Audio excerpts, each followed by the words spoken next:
জন্মের প্রথম দিনই ওদের মেরে ফেলা হয়, কারণ এই মুরগিগুলোর জীবন প্রফিটেবল না। পোল্ট্রি ইন্ডাস্ট্রির কাছে এর একটা বোঝা।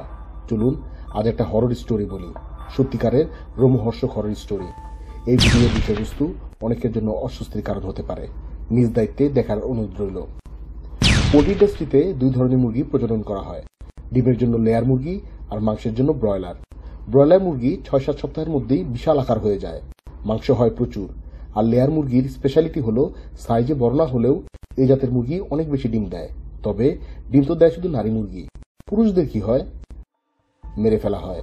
জন্মের প্রথম দিনই ওদের মেরে ফেলা হয়, কারণ এই মুরগিগুলোর জীবন প্রফিটেবল না। পোল্ট্রি ইন্ডাস্ট্রির কাছে এরা সারপ্লাস। পুরুষ হওয়ার কারণে এদের কাছ থেকে ডিম পাওয়া যায় না, আর লেয়ার জাত হওয়ার কারণে পাওয়া যায় না ব্রয়লার মুরগির মতো অনেক মাংস। তাই সবচেয়ে লাভজনক, এমনকি সবচেয়ে ইকোনমিক সমাধান হলো এই বাচ্চাগুলোকে যত দ্রুত সম্ভব মেরে ফেলা। আর তাই প্রতি বছর বিশ্বজুড়ে একদিন বয়সী 1200 কোটি পুরুষ শিশু মুরগি হত্যা করা হয়। হ্যাঁ, 1200 কোটি, মানে 12 বিলিয়ন।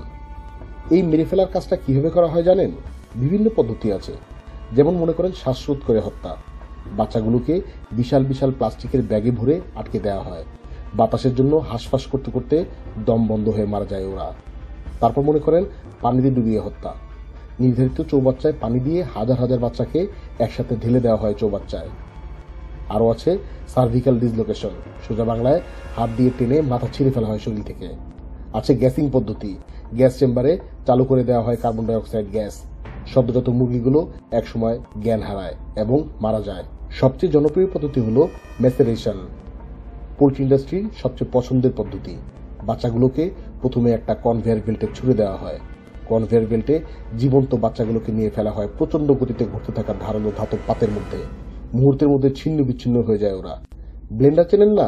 একটি ঢাউস সাইজের ব্লেন্ডারের ভিতরে একদিন বয়সী মুরগির বাচ্চাকে ছেড়ে দিলে কি হবে একবার চিন্তা করে দেখুন। সেম প্রসেস তারা ফলো করে। তবে একটা না, শত শত কোটি মুরগির বাচ্চাকে এভাবেই হত্যা করা হয়। এই ভয়ঙ্কর কাজটায় একটা সুন্দর নাম আছে।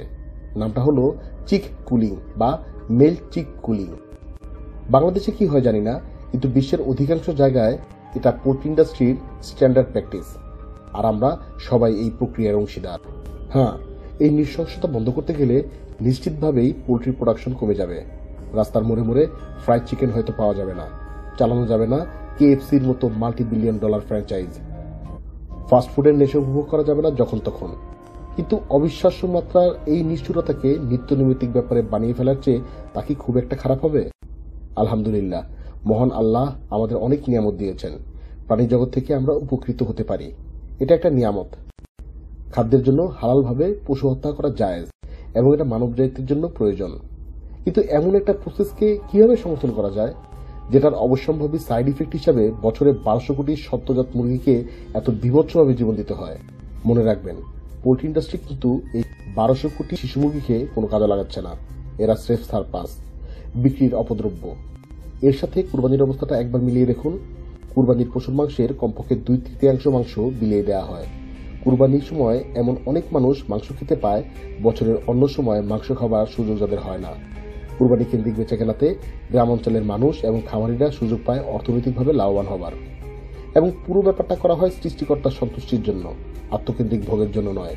ফাস্টফুডের নির্জীব আত্মকেন্দ্রিকতা, $multi-billion কর্পোরেশনের নির্জলা প্রফিটমুখী চিন্তা আর সারপ্লাস হত্যার সাথে কোরবানির কত আকাশ পাতাল তফাৎ।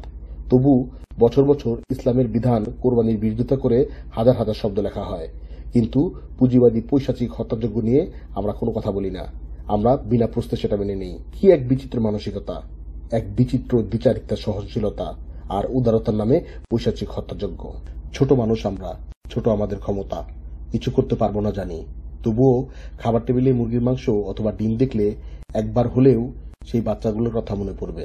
আজ এই পর্যন্তই, ভালো থাকুন।